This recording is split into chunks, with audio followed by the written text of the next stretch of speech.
ரொம்ப நம்பிக்கையோட hair transplant பண்ணி நீங்கள் எதிர்பார்த்த ரிசல்ட் வரல அப்படின்னா உங்களுக்கு எவ்வளோ கஷ்டமாக இருக்கும். ஸோ நீங்கள் எதிர்பார்த்த ரிசல்ட்ஸ் எதனால் வரல அப்படிங்கிறத தெரிஞ்சுக்கிறதுக்காகவும், ஹேர் டிரான்ஸ்பிளான்ட் பண்ணதுக்கப்புறம் எதனாலலாம் ஃபெயிலியர் ஆகும் அப்படிங்கிறத தெரிஞ்சுக்கிறதுக்காகவும் இந்த வீடியோவில் பார்க்கலாம் வாங்க. ஸோ எதனாலலாம் உங்களோட ஹேர் டிரான்ஸ்பிளான்ட் சர்ஜரி ஃபெயிலியர் ஆகும் அப்படின்னா, அதில் main reason poor surgical technique. உங்களோட ஹேர் டிரான்ஸ்பிளான்ட் சர்ஜனோ இல்லை டெக்னீஷியனோ உங்களோட கிராப்ஸை வந்து ப்ராப்பரான ஆங்குலேஷன்ஸில் பிளேஸ் பண்ணல அப்படின்னா கண்டிப்பாக அது ஃபெயிலியர் ஆகும்.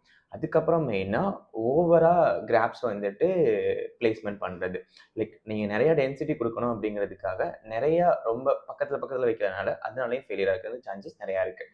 ஸோ அதுக்கப்புறம் இன்எக்ஸ்பீரியன்ஸ் சர்ஜன் இல்லைனா அன்ட்ரைன்டு டெக்னீஷியன்ஸ் கிட்ட போய் பண்ணும்போது அதனாலேயும் ஃபெயிலியருக்கான சான்சஸ் இருக்குது. And second main reason poor grafts handling. உங்களோட கிராப்ஸை நீங்கள் பாதுகாப்பாக கரெக்டாக ஹேண்டில் பண்ணல அப்படின்னா கண்டிப்பாக அந்த சர்ஜிக்கல் டெக்னிக் ஃபெயிலியர் ஆகும். உங்களோட கிராஃப்ட் எக்ஸ்ட்ராக்ட் பண்ணி ரொம்ப நேரம் வெளியே இருந்திருந்தாலோ, இல்லை உங்களோட கிராஃப்ட் ரொம்ப டீஹைட்டட் ஆகியிருந்தாலோ, இல்லை க்ரஷ் ஆகியிருந்தாலோ உங்களோட ஹேர் டிரான்ஸ்பிளான்ட் ஃபெயிலியர் ஆகிறதுக்கு நிறைய சான்சஸ் இருக்குது. Then most important reason is post operative care. நீங்கள் டிரான்ஸ்பிளான்ட் பண்ணதுக்கப்புறம் நீங்கள் ப்ராப்பராக post operative care and instructions கரெக்டாக ஃபாலோ பண்ணல அப்படின்னா கண்டிப்பாக உங்களோட ஹேர் டிரான்ஸ்பிளான்ட் ஃபெயிலியர் ஆகிறதுக்கு சான்சஸ் இருக்குது. டிரான்ஸ்பிளான்ட் பண்ணுறதுக்கு முன்னாடி உங்களோட சர்ஜன்ஸ் கிட்ட உங்களோட டோனரை நல்லா எக்ஸாமின் பண்ணிக்கோங்க.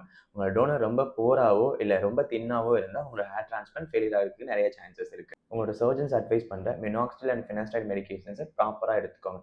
நிறையா பேஷண்ட்ஸ் வந்து மினாக்சில் எடுத்தால் லாங் டேர்மாக எடுக்கணும் அப்படிங்கிறதுக்காக பயந்துட்டு டாக்டர்கிட்ட ரெஃப்யூஸ் பண்ணிடுறீங்க. உங்களோட டாக்டரை அட்வைஸ் பண்ணுற மல்டிவிட்டமினை ப்ராப்பராக கன்சியூம் பண்ணுங்கள். தென் நீங்கள் போஸ்ட் ஆப்ரேட்டிவாக ப்ராப்பரான லைஃப் ஸ்டைல் இருக்கிறது ரொம்பவே important. Like sleep, food, stress free life style, then scalp hygiene is very important. இதெல்லாம் கரெக்டாக ஃபாலோ பண்ணிங்கன்னா உங்களோட ஹேர் டிரான்ஸ்பிளான்ட் ஃபெயிலியர் ஆகாது. நீங்கள் எக்ஸ்பெக்ட் பண்ண ரிசல்ட்ஸ் நல்லாவே வரும்.